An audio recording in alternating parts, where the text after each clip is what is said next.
Well folks, it's been a long time since I've done a video where I'm here talking to you guys like this. Today's a special video because it's the very end of the Dragon Ball Z movies retrospective at last. It's taken a few months to complete, but it was an experience. It was a train ride. It was a fantastic ride. I enjoyed it, and it looks like you guys enjoyed it as well. So to commemorate the special occasion, I'm coming back for one last video to put them all in a tier list, to basically tell you guys my thoughts on them in a nutshell, and to just see where my thoughts stand with these movies after rewatching them all again. So, before we begin, I'd like to say this video is sponsored by myself. I am going to be launching limited edition merchandise. When this video the second this video drops, the merchandise will be launched to celebrate the release of this video and to celebrate the finale of the retrospective. I call it quite simply the Sagas Collection. On screen now you'll see a few images of the merch available, and it is very limited. There's only so many being made, and of course it's going to finish. If the stock doesn't sell out, it will finish at a certain date. That date is yet to be decided. I'll keep you guys updated. But yeah, as you can see, the selection is also limited. It's just t-shirts with a frame with the movie's design inside of it, as well as a massive 24 by 36. But oh no, I think it's 24 by 32. I believe it is a 24 by 32 poster that features all of the movie designs, all laid out very nicely. So yeah, I hope you guys like the look of it. I hope you've enjoyed the series. And if you do pick one of these up, please drop me a message on Instagram showing the product, because I'd like to see you guys rocking your new t-shirts or displaying your new posters. I think it would be really nice to see, because it shows that you're supporting me, and it also shows that you did like the series, or that you just like Dragon Ball Z in general and you think the designs are good.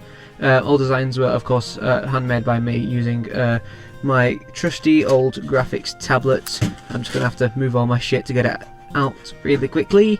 Yeah, using this good fella that I've been using to make the thumbnails with ever since March, I think it is.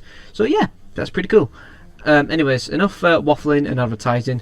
But really quickly before I do stop, if you do want anything that's on the screen, there's a link to my Instagram page below, and that is the page you need to go to basically send me a message to ask me about the product that you want, because at the moment I don't have a store set up, because I'm on a tight budget. So that's the only way I'm going to be able to basically get your orders shipped to you and to take payments through PayPal, etc, etc. Anyways, enough advertising. We're going to do these in order. So we're going to start with Dead Zone. So here we go. Dead Zone. Where am I going to put this? Rewatching it, I didn't feel any different, but I did get a slight little bit more entertainment out of it because I've learned to respect it a bit more.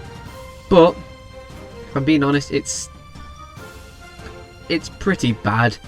I wouldn't say, I wouldn't say it's garbage. It has its moments. It can be the entertaining film. The writing, obviously, it's quite early Dragon Ball. You can't do much with it. Our characters weren't exactly Super Saiyans back then or whatever. They were just it was just standard OG classic Dragon Ball, which is respectable. Of course, the animation was pretty okay as well. It's just the plot and the characters were quite forgettable. Not very good dialogue, very slow paced. So yeah, it's not utter garbage, because you can at least get some entertainment from it. It's not as bad as another film on this list, but it is probably the second worst movie. So of course, rough start, but back then this probably would have been seen as good. Okay, so movie number 2 was The World's Strongest. And I do know a lot of people like this film, which surprised me personally, because I don't really like this film. It's not as bad as Dead Zone, but it still falls into the pretty bad category if you ask me. It's just they couldn't find a way to improve the previous film that much. Like, obviously the series has progressed, there's new abilities and things like that, which is cool to see, but the plot, again, not very interesting. Villain was boring, I think, personally. The action was quite alright, to be fair. I like the choreography was definitely interesting. And the animation, considering it was only the second movie, was really, really good. But again, it's not about the animation quality, it's about the film, how enjoyable that is. is it a good watch? And I personally do not think it is. I just think it's pretty boring. So yeah, nothing special. Anyways, the next movie number 3, we have The Tree of Might. Now this is a difficult one because I do like this movie, but at the same time I don't think it's too great. I'd probably put it in because in my personal opinion, this movie laid down the foundations for what is to come, with the next movie trying to do that as well, which it just basically allowed the curve to be reached. It opened the gate to greatness, essentially. This movie tried to do that but fails. It doesn't fail, it half succeeds, and then the next movie does the other half. Pretty much, that's it, if I could explain it. But yeah, Tree of Might, Turles, I like the villain, great villain. Beautiful artwork in the film as well. The tree was an interesting concept, Who doesn't love a villain that wants to take over nature with nature? Yeah, it's a good concept, great design, interesting dialogue to say the least. Provides some sort of say in lore. I mean, it's not canon, but if you want to consider it as canon, or all these in their other in like a different universe where it's everything in the main series still happens, but at a different timeline rate. Yeah, this film is pretty decent, to be fair. I like the lore, I like the characters, great dialogue, some humorous moments. It just gets let down due to its pretty silly pacing and just meh other villains. And the finale was pretty meh. I mean, it's cool how he took energy from the tree, but it's nothing we haven't seen before. So yeah. Movie number 4 was Lord Slug, which again goes in and it's just I can't say much. Slug wasn't as good as a villain as Turles was, but obviously being a Namekian allows for more lore to be provided, because I think this movie was released, a week before Goku turned Super Saiyan for the first time, so our characters, while everything else was airing, were on Namek. So this provides some sort of Namek lore, I suppose. But yeah, Slug's just a decent villain. The pseudo Super Saiyan is interesting because it obviously never came back. It was just something that Toei did to fill in for Super Saiyan, because this form was... They was probably told to include this form in the movie, but they wasn't told how it looks. There was no official design for it at the time, so they just did like a Kaioken with Super Saiyan aura, which looks interesting enough, I suppose. But then obviously a week later, the official design for Super Saiyan was shown to the world in the manga. So if they would have waited, I mean, they could have had Super Saiyan in this movie, but no, we have pseudo Super Saiyan, and it's pretty decent. The fighting's alright. The film's just alright, but the soundtrack is really good. It's the first use of a third-party soundtrack, you can definitely tell, and it works. It really does work. But it's just But then, surprisingly out of nowhere, movie 5, Cooler's Revenge, is God tier. You go from pretty bad and to God tier. Explainable. Why is this, why is it God tier? Let me tell you. The villain's fantastic. Great dialogue. I was losing it then. A good finale. It was tense. Fantastic soundtrack. And great action as well. Great animation. There's nothing really about this movie that I don't exactly like, apart from the fact that they had to take inspiration from Frieza to actually make a decent movie. Because the only reason why Cooler is so good as a villain is because he's Frieza's brother, and because he's related to Frieza. The animators probably had an idea of what to do with this character. His design's phenomenal as well, I forgot to mention. But yeah, I just love it. The film's fantastic, it's great stuff. And I watched this film more than twice for this review. I've seen it about 5 times up to now. It's really good. Probably one of my all-time favourites of Dragon Ball, but maybe even in my top 50 films of all time, if I'm being completely honest with you. But yeah, Cooler's Revenge, fantastic film, love it, it's great, watch it if you have the chance. But then movie 6, Return of Cooler, is just alright. And I'm going to get a lot of slack for this, because I know there's a lot of people out there that like this movie. I don't. Personally, I think Metal Cooler as a concept is, again, taking inspiration from Frieza.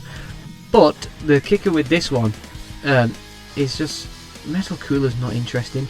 His design's good, don't get me wrong, it's a really good design, but it reminds me of Moro, and it's not a fair comparison to make because Moro's recent. This was like the 90s or early 2000s, I think it was. But they're on New Namek, and they're trying to basically, he's trying to enslave Nameks, and then obviously Moro's trying to get the Dragon Balls. Sorry, that's spoilers actually for people that don't read the manga and are waiting for the anime. Sorry about that, I should have mentioned. But basically, just know they have a kind of similar vibe. That's my bad.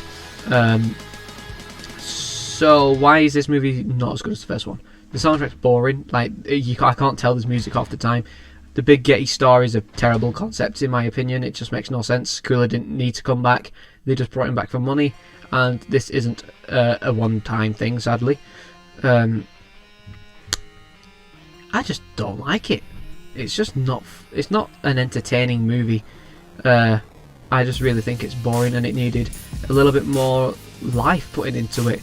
You know, if Cooler if he had better dialogue and he was more threatening, like he was in the first film, it'd be a bit better. Because the thing that made him threatening in the first film was the fact that obviously he was powerful, but he had no mercy and he wanted to take Goku down and see it with his own eyes. You know, he chased Goku down similar to what Frieza did.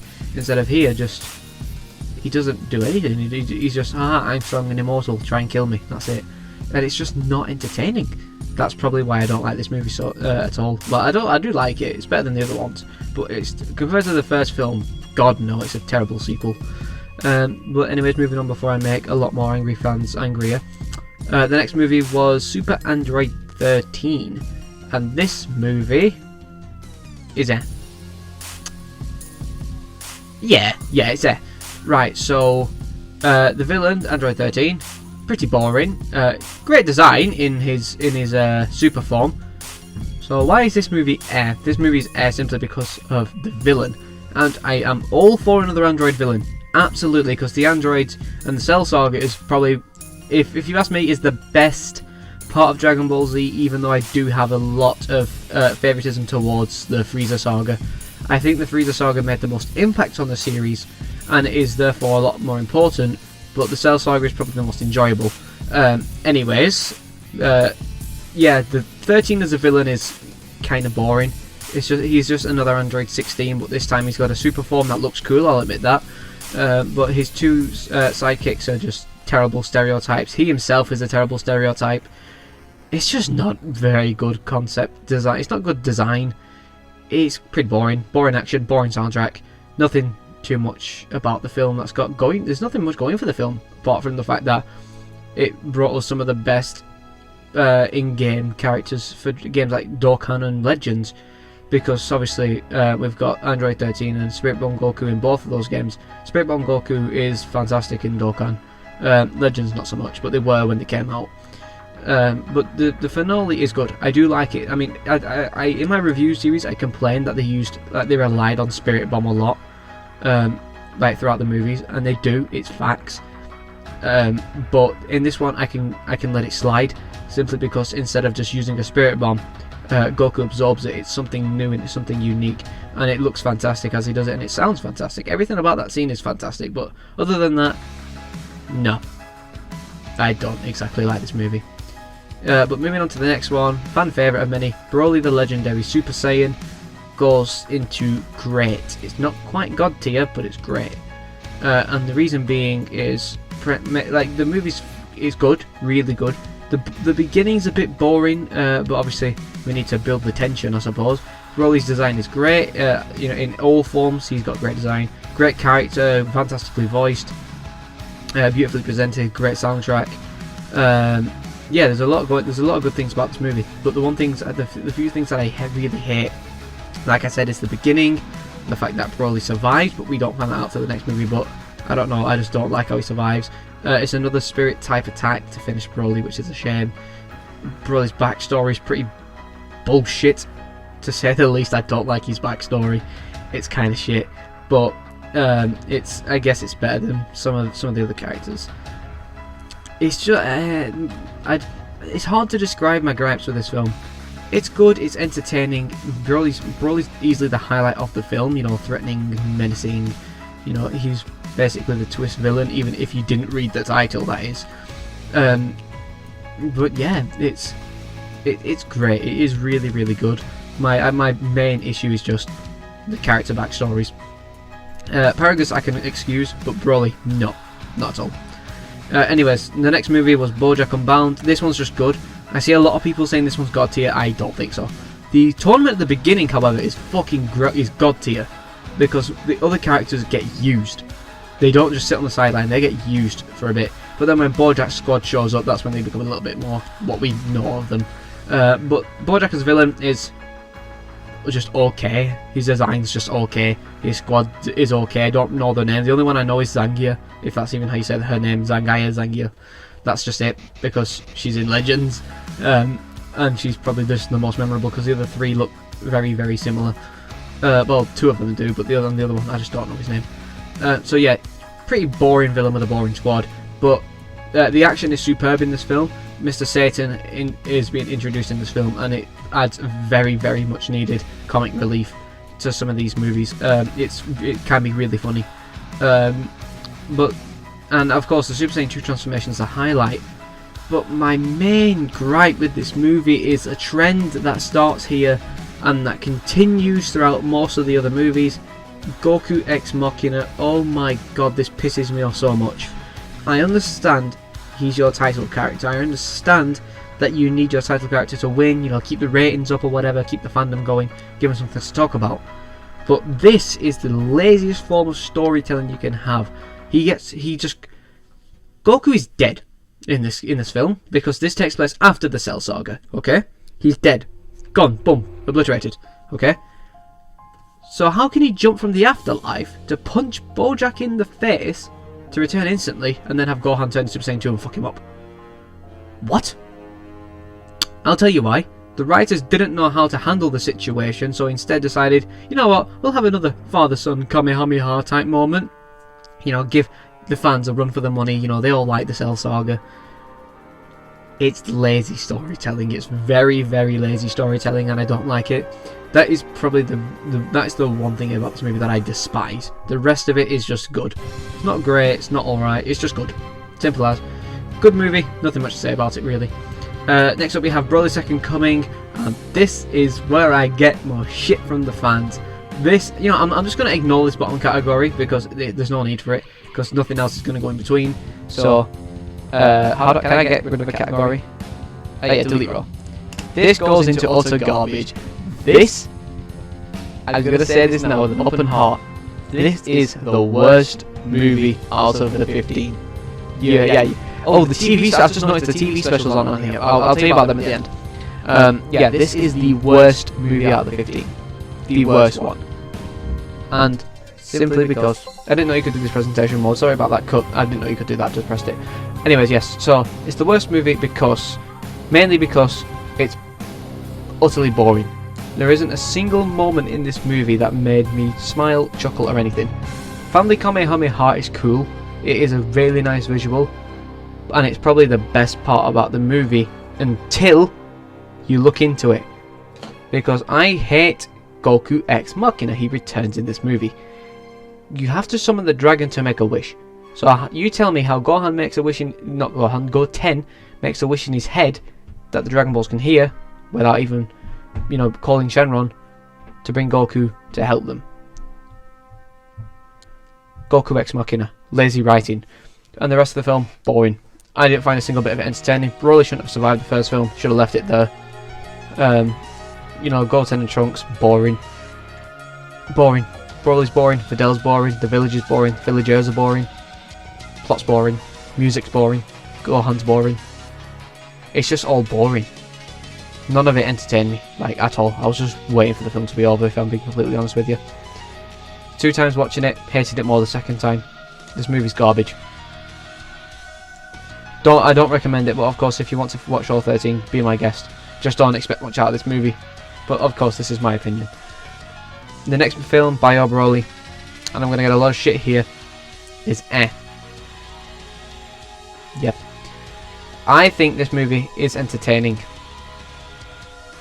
Because Goten and Trunks are written better, and having Satan be involved with Lord Jaguar was quite funny at times. This film had funny moments. It had a decent main character, main characters, Goten and Trunks. Bio Broly is the worst part. Like, Broly himself is the worst part of the film, obviously, because it's lazy concept, terrible. The Bio Warriors I'm just not a fan of in general. But it's so much more entertaining than the previous film. and most of the other films, to be honest. But it's still not great by any means. It's not even alright. It's just one of those films that you really don't know what to say about, to be honest with you. But I still found it way more entertaining than Broly Second Coming and the first two films. But now we move on to the Holy Grail. Fusion Reborn, straight into God tier. Best Dragon Ball Z movie hands down. Entertaining. Long time. Runtime isn't that long, sorry. Yeah, not that long of a runtime. It don't feel like it anyway. Janemba's a fantastic villain. It's the Super Saiyan 3 transformation. Enough said. The setting of Hell is interesting. The dialogue between Goku and Vegeta is great. The introduction of Gogeta. It's all great stuff. It's hilarious. It's entertaining. Fantastically written. My only gripe is Veku, the failed fusion. It's just not funny. His trash talking is hilarious, but the rest of it, like gas jokes and weight jokes, it's not funny, to be honest with you. I don't find it funny. But Hitler's in this movie, if that means anything. And of course it's a parody, it's not meant to be taken seriously. That's why, obviously you can get a bit of a kick out of it. There will be people that are offended by that, obviously, because the Holocaust might have affected them personally, or their families, or their race, etc. Which, of course, that might make this film a little bit offensive to some people, which is a massive shame, because the rest of the film's great if you can overlook the Hitler parts. I think it's a good parody. Good parody, entertaining, and that's all it is. It's a parody. I don't think the Holocaust is funny in any way, shape, or form. I'm just saying they hit it out the park with the parody of Hitler in this movie. They wouldn't have got away with that if they made it today. But Fusion Reborn as a whole, fantastic film. Even if you haven't watched any Dragon Ball Z movies in the past and you fancy watching one, I'd recommend this over Cooler's Revenge, to be honest with you. Definitely watch Fusion Reborn. 100% fantastic. Wrath of the Dragon. Great. I would put it in God tier, but the ending kills it. And does anyone want to place any bets why? Goku X Machina. Again, I wanted Trunks to kill Tapion. I love Tapion as a character, one of my favourite characters of all time. Even if he's only in this one movie, this is his only appearance. But his character is so strong and so good, and his bond with Trunks is so good that it just makes everything about this movie, like, he is the main star of this movie. It's fantastic. But not only that, the plot's great. The music's great. Tapion's theme is emotional, even though it's got no words to it. It's just an ocarina melody. It's really emotional. There's so many mature themes in this film, and it's fantastic. Up until the end, where Tapion asks Trunks to kill him to sacrifice himself to seal the monster, and Trunks doesn't do it because he's a bitch. Now, I understand he's a kid, but come on. This should have been the moment where Trunks matures a bit, takes the job, and kills Tapion, and then takes his sword to remember him, rather than Goku jumping out of nowhere with Dragon Fist to then have Tapion survive and give Trunks the sword. Dragon Fist is a really cool visual. It's one of my favourite moves in all of Dragon Ball, but it came out of nowhere. Goku comes Super Saiyan 3 for the fan service, and that's it. He just jumps in a Super Saiyan 3 Dragon Fist, kills the villain, move on. Film's done. Hated that so much. It was so unnecessary, and that's why it's just reduced down to great. Battle of Gods, God tier. Quite ironically, God tier. The film revived Dragon Ball. It's very entertaining. Super Saiyan God makes its first appearance and it's great. Beerus and Whis are hilarious. They're very funny. I don't know if I said this already. Great dialogue. Animation's pretty good. Good soundtrack. Everything about this movie is pretty good. The only thing that this film did bad was introduce Dragon Ball Super's first arc. And I say that, and I am very, very serious when I say that, because it's a bad first arc. It's not as worse as the second arc, which is what this next movie brings. But the film's entertaining, great stuff, love it. Simple as Battle of Gods, great film. Also a good starting point for Dragon Ball, if you ask me. Resurrection F, bad. I remember when this film came out, they were all gassing it up, saying it's better than Battle of Gods. It's not. Super Saiyan Blue comes out of nowhere. It's a great transformation. Like, the transformation is good, it's great. Vegeta's got great moments in this movie, especially when he threatens Frieza. Like, Ursula just takes him for a mug. But everything else, like, before Goku and Vegeta arrive on Earth, it's boring. Very, very boring. And when they do arrive, the fight itself isn't even that entertaining. Super Saiyan Blue's good and all, but it's not. It's a Super Saiyan 1 colour. like palette swap isn't enough. The reason why people favour God over Blue is because obviously it's something new. I mean, the Hercule obviously it's pink or red, what they say. It looks more pink to me. Obviously new hair colour is the standard now, but the fiery aura, the new abilities, the slimmer body shape of the character that is using it, the fact that it unlocks God Key for the character, it makes them like godly powerful even outside the form. It did so much for the characters. Blue is literally just that, but they say it's with key control. But if you notice, Blue has so far been unable to finish or even knock down any villain. Frieza doesn't count because he was already weakened from his golden state not lasting because he didn't perfect it. And even Golden Frieza I don't like that much. It was an unnecessary transformation, an unnecessary film. Frieza was brought back for the money and only the money. You know, this isn't the Frieza I remember. Back on Namek was when Frieza was in his... That was Frieza. This isn't Frieza. This is just a shit Frieza. Frieza came back to his, you know, his good days at the Tournament of Power and the Broly movie, the Super Broly movie.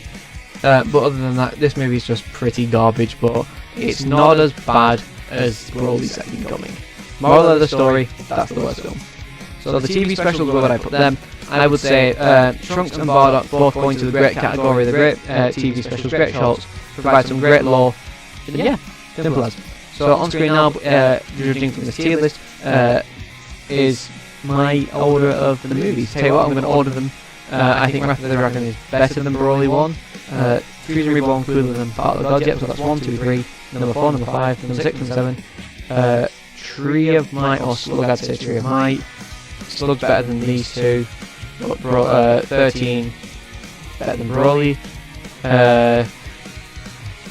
To be honest, Resurrection F is better than Dead Zone and World's Strongest, but it's still not good. Like all three of these films here are bad, but Resurrection F is probably the best of the three, and then Broly because Second Coming is out there.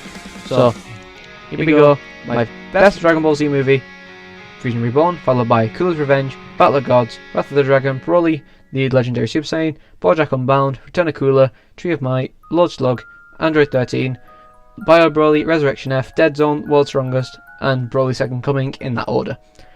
Thank you all for joining me on this ride. It's incredible. The next series that will start on the channel within a week or so is Finding Nemo for the PS2. If you're a loyal viewer of this channel and you've been watching me for years, which you probably haven't, I've replayed this game to death, and I've done videos on this game, series on this game to death. It's a guilty pleasure of mine, but this is going to be the last time I do a series on this game. This is going to be my definitive review of Finding Nemo on the PS2. Simple as. It's going to be about 6 or 7 episodes long, I think, so it's not going to be as long as this one, but production might be a bit slow because I've got to get the footage. So yeah, I hope you enjoyed that series. I'm not expecting it to do better than this, but then after I finish that, I'm going to move on to watching Dragon Ball GT and reviewing that. And after GT, I think I'm probably going to do... I don't know what I'm going to do, actually. There's a lot of games that I could do that I'm not entirely sure on, but I'll decide later. I'll probably figure that out towards the start of that series. We're probably a long way off that series now.